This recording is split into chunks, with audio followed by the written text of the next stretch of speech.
It's their journey, not yours.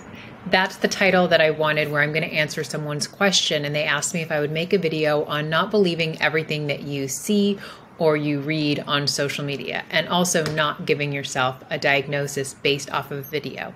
And I thought this was so great because I know almost all of us have been there, where we're watching a video or we're reading something or we're listening to a podcast and someone is sharing a story and our brain makes it about us. And first of all, that's very normal. Like, it just means we're a human being and we hear a story and our brain thinks like, ooh, what if that happened to me? And you know what's funny though, to me, that we don't get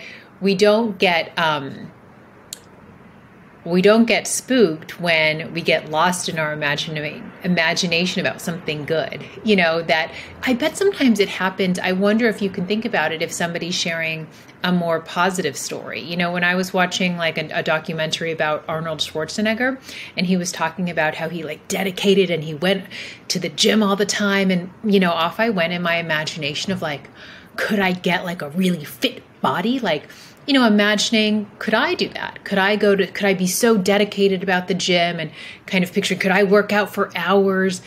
And that's just what our personal mind, which is another way to say our brain, it does. It's just always sharing its opinion, narrating our experience, kind of making things about us.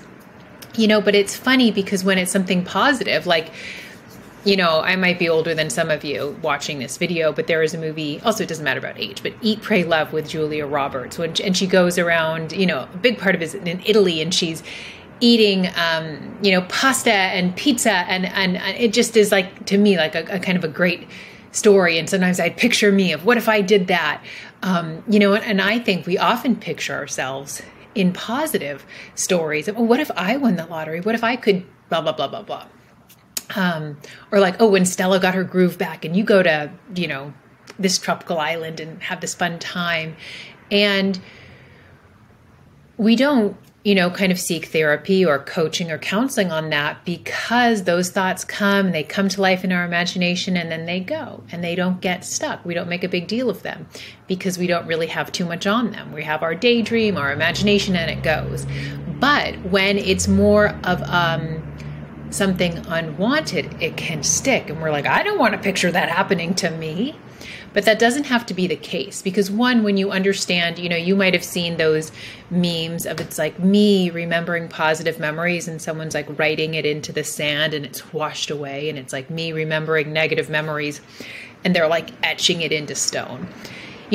Our brain's job is to keep us safe, not to keep us happy. And so it's going to remember negative things more because that was so helpful for us to survive as a species. So that's why, another reason why, us imagining positive things about positive stories we hear just floats away, but we can sometimes remember the negative ones. But that doesn't have to be the case. And I know that's not exactly what this question asks. So I do want to answer this question specifically. How do we not believe everything we read or see on social media? And how do we not give ourselves a diagnosis? And, this person shared that on a TikTok, or on TikToks, a lot of people post about what's going on with them and their diagnoses.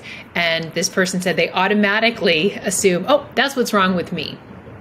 And they said that, they saw a video about a girl and it terrified them. And they had an intrusive thought, what if that happens to me? What if that's how I see things? And I just wanted to, which I know I said, say that's really normal, and when we can see that that's predictable, we don't have to think, oh, now I should imagine, what am I going to do if that happens to me? What if that is my diagnosis? What if that's what's wrong with me? We can start to understand that when we see a video that's negative or positive, our brain imagines what we would do, and I'm very guilty of that when it comes to my kids. My kids are going to go on a cruise in the spring with their dad and his family. We're divorced. And I saw a woman on a cruise and she was like very nauseous and had a really rough night. And my brain's like, oh my gosh, what if your kids are going to be nauseous? And I had a whole flood of thinking about that. And what do I want to say that's the most helpful? Well, I guess the reason that I was sharing is that when you can see it's predictable, it's like, oh, well, if this is making me feel anxious, and in the case of this person, it's like, I felt terrified. We know our thinking is going to be distorted. So if it's distorted, you don't want to give it energy. You don't want to waste your time thinking, what am I going to do if that happens? What if that is what's happening with me? What if that is my diagnosis? You can know, hey. When you feel terrified, it's waking you up that you're scaring yourself with your imagination. Fear is a gift. We want fear. We want to be able to, like, our feelings are a gift. They let us know if our thinking is serving us. So we want to be able to feel pain. We want to be able to feel fear.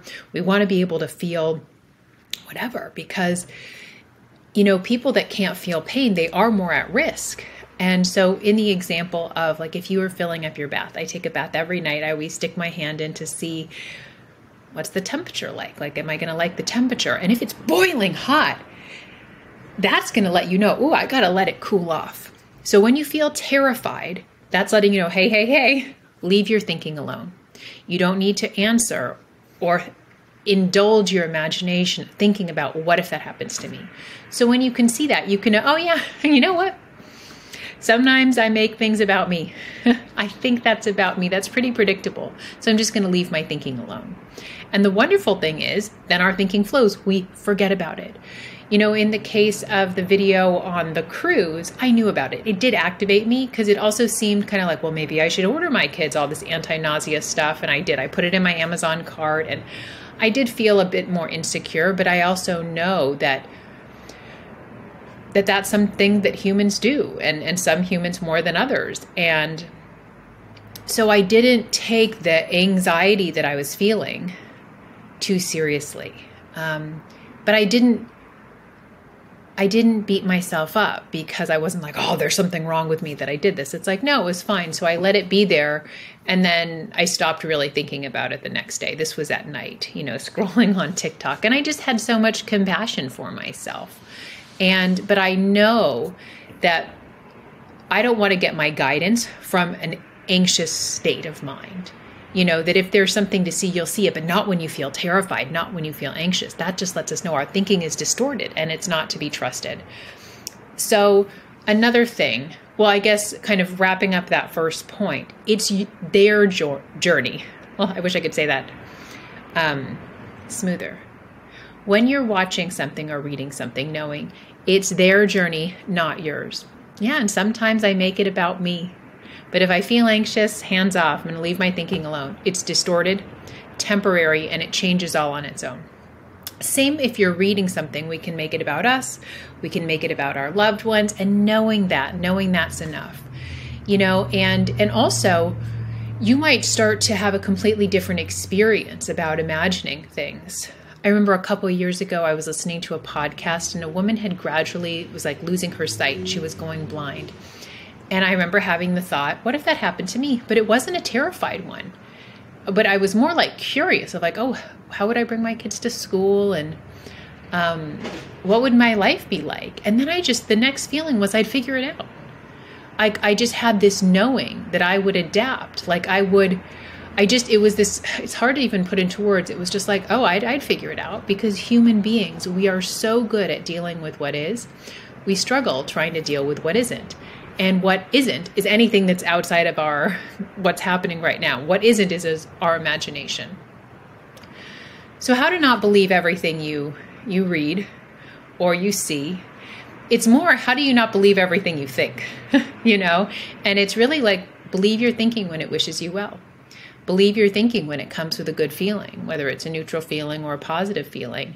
And honestly, if you are feeling anxious, if you are feeling terrified, if you are feeling afraid, your thinking is distorted and not to be trusted. But it's not a problem, because when you understand, oh, my thinking's really distorted, I'm just going to leave it alone. The great thing is our thinking changes all on its own. And when we settle down, then we really know. And so, I would obviously also resist diagnosing yourself, and also that's just our brain wants to do it. It's like, ooh, do I have that diagnosis? And then it thinks. But again, I think a kind of a simple guideline is If you're feeling terrified or anxious, it's just, that's great feedback. Don't, wrong direction, you know, and you just, oh, hands off, just let it be there. You know, and it comes with a different feeling too, like urgent or judgmental or fear-based. That's when we know it's kind of more anxious thinking. And it can feel more compelling, like our anxious thinking. It's like a loud brass band, because that was so helpful to keep us alive. But we don't really need that much. You know, we are a pretty safe species as human beings. So also to understand our wisdom, it always comes with a good feeling. Our wisdom, it's quiet, it's never urgent, it's never judgmental, and that's really where you can get your guidance from. So I hope this was helpful. In summary, knowing our brain always makes things about us. You know, it always is like, oh, what if that happened to me? And, but we don't have to take those thoughts seriously. We don't have to like hop on that bus and imagine, well, what if this does happen to me? And how do I know? And just to know, oh yeah, that's kind of predictable. And also you might get to know yourself and know, just scroll up and dislike those videos, you know, and so you spend less time watching them.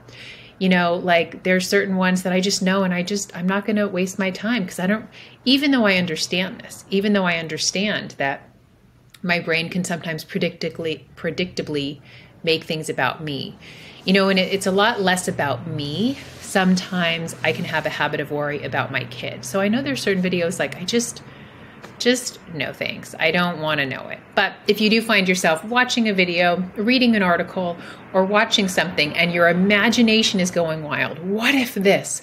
You know, what if is a really good clue too that anxiety is involved. What if is very good, like, oh, that's my imagination. And we can't control our thoughts, and we don't need to, because we get to decide which thoughts we bring to life. And the great thing is thoughts flow all on their own. They really do. Thoughts are just coming and going. And when we can understand, oh, my thinking's not helpful, but we don't have to judge ourselves or think, what's wrong with me? You know, I had a client, actually, we were talking last week, and what I think something that would hold her up was she would do this too. If she heard a friend talking about something or she watched a TikTok video, she would sometimes spiral. And she was like, why do I do this? And she'd said that a couple times, and I asked her if she thought that was helpful. And I think thinking, why do I do this? Why can other people watch stuff or read stuff and they don't get anxious about it? They don't make it about themselves. I don't think that's really helpful. But you know, I don't want you to tell you anything. But I don't think judgment, it's not helpful, because then, one, we get anxious about something, and then we add on an extra layer of suffering, of judgment, when it's fine. Like, you know, I bet my kid's father, if he saw the video of the cruise, he wouldn't think twice. I did, but it didn't cause me much distress, because I was like, oh yeah. Sometimes I can see a video and fall into a habit of worry, but I don't have to take it seriously. And then it doesn't have to really negatively impact me. It can be there, but I don't have to like hop on board and give it more attention than it deserves. So I hope this was a helpful conversation. Let me know.